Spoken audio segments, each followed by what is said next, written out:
Good morning children. ఈరోజు మనం పర్సంటేజ్కి సంబంధించి ఒక లెక్కను చూద్దాం.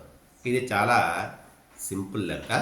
చూడండి, 2 కిలోలలో 200 గ్రాములు ఎంత శాతం?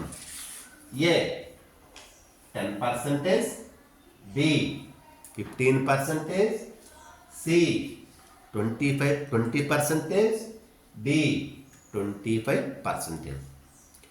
2 కిలోలలో 200 గ్రాములు ఎంత శాతం?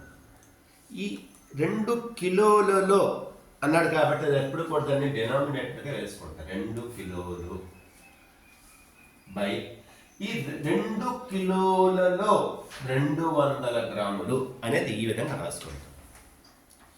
ఎప్పుడు కూడా ఫ్రాక్షన్స్లో మనకు యూనిట్స్ ఒకవేళ కనపడితే, ప్రమాణాలు కనిపిస్తే రెండు కూడా ఒకే ప్రమాణాల్లో ఉండాలి, ఒకే యూనిట్స్లో ఉండాలి.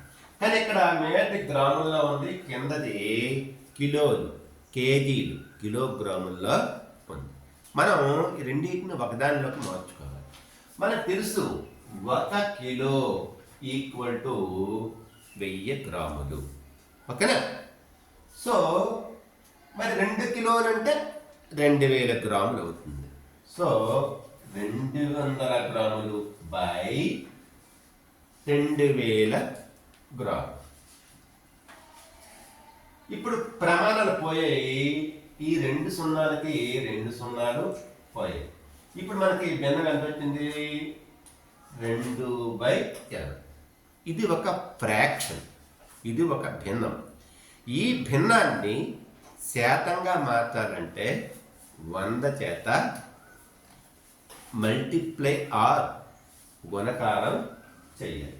ఓకే, చూడండి, 21 20, 25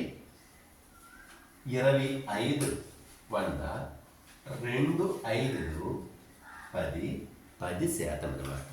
అంటే 2 కిలోలలో 200 గ్రాములు అనేది 10%, 10%. Okay, thank you.